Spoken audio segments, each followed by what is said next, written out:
years ago, before you were born, I met a man. They spend a few days together, and he gives her a house. When Downton Abbey the grand finale hits theaters this September, it'll mark the final chapter of a beloved franchise that has spanned 6 TV seasons and now 3 films. But while fans are eager to see how everything wraps up, there's a bit of unease about how one of the show's most important characters, Lady Mary, played by Michelle Dockery, might be treated in this last installment. She's long been a centerpiece of the series, poised, complicated, and fiercely independent, but some new developments have sparked concern that her story may not get the satisfying send-off it deserves. Part of that concern stems from what happened in Downton Abbey: A New Era. That film had some notable cast changes, and Mary's storyline felt oddly incomplete. One of the biggest issues was the absence of her husband, Henry Talbot, played by Matthew Goode. The film offered a somewhat flimsy excuse for his absence, something about his racing interests keeping him away, but it didn't sit well with many fans. It made Mary seem a bit sidelined, like the writers weren't quite sure what to do with her without her on-screen husband. Now, with the grand finale approaching, the cast list has been revealed, and Goode's name is missing again.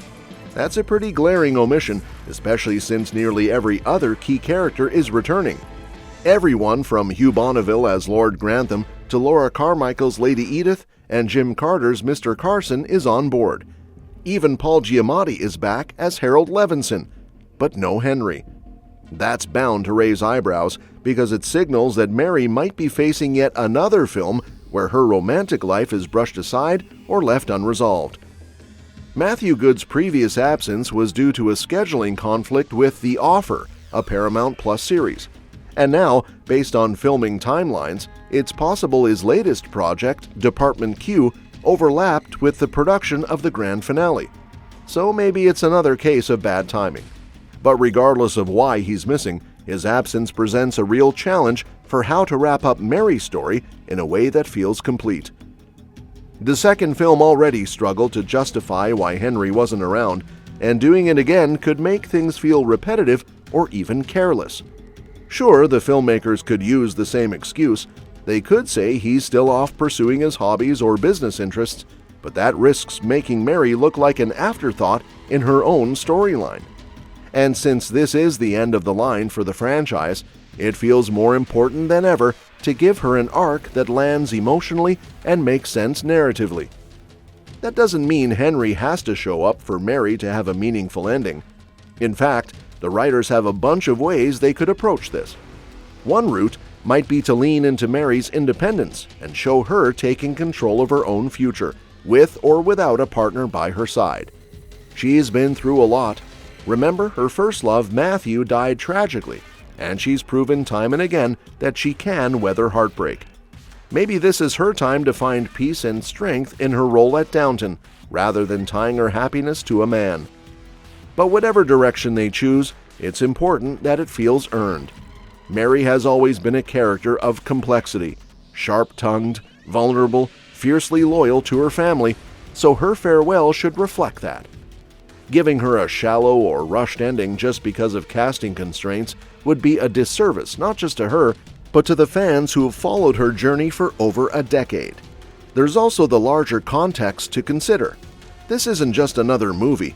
This is the conclusion of a saga that's lasted more than 15 years.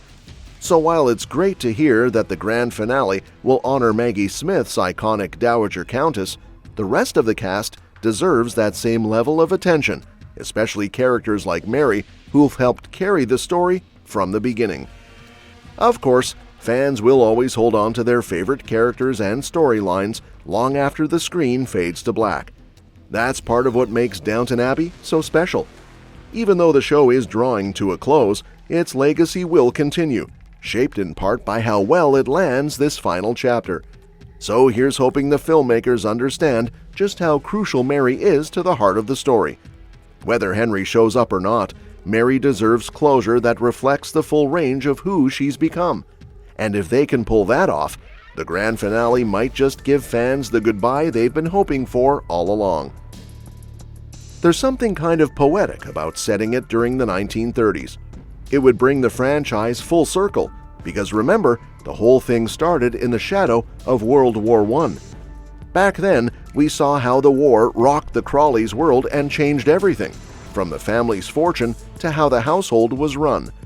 So, ending the saga just as the world is teetering on the edge of another massive conflict, it just fits. The 1930s were a pretty turbulent time, not just for Britain. Economies were struggling across the globe after the Great Depression, and even the upper class wasn't immune. That alone gives Downton Abbey the grand finale a bunch of story possibilities. The Crawleys may be used to adapting by now, they've weathered a lot, but another financial squeeze could test them all over again. Running a grand estate like Downton isn't cheap, and even though they've modernized a bit, they still carry the weight of tradition, appearances, and everything that comes with their status. So, we could see the family once again facing the age-old question, how do we move forward without losing what makes us who we are? It's also the kind of era where personal and political tensions are impossible to ignore. Europe's slowly but surely sliding into war, and while no bombs are dropping just yet, the atmosphere is definitely shifting.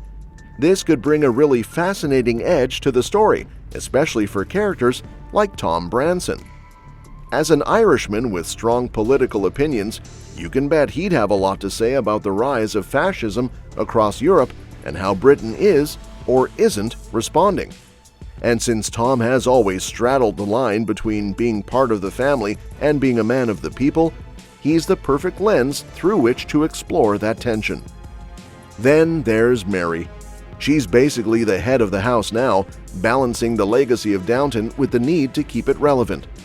That's no small task in a decade full of rapid change. The 1930s saw huge shifts in women's roles, not to mention new technology and attitudes that probably made some of the old guard a little uncomfortable. But Mary's always been sharp, and even though she's got that icy exterior, she cares deeply about Downton's survival. So, we could see her stepping even further into leadership, maybe facing tough decisions about how much of the estate's tradition to preserve and what needs to be left behind. Of course, no Downton Abbey story is complete without the downstairs staff. By the 1930s, the servant class was shrinking fast. People were leaving domestic service to work in factories, shops, or even offices, because those jobs paid better and didn't come with the same social stigma. So maybe Carson, retired or not, would be fretting over finding decent help, or watching as the house runs with a skeleton crew and wondering what that means for the old way of life. And someone like Daisy, who's always been forward-thinking, might finally strike out on her own. Maybe she starts a business, or maybe she and Andy move to the city. There's something really satisfying about watching the downstairs characters chase new dreams, especially after so many years of being tied to the estate. And let's not forget Edith. Now a Marchioness and running her own magazine, she's got one foot in the aristocracy and another in the modern world. That gives her a unique perspective, especially when it comes to how the media might be shaping public opinion about the political tensions brewing. She could end up covering stories that put her at odds with powerful people, or even with her own family, depending on how politically charged the climate becomes. But even with all these changes, one of the most emotional aspects of a potential finale is the idea that Downton Abbey might end where the early 20th century itself did, right before World War II. The show has always been about the passage of time and how change comes whether you like it or not. And that wraps up today's video.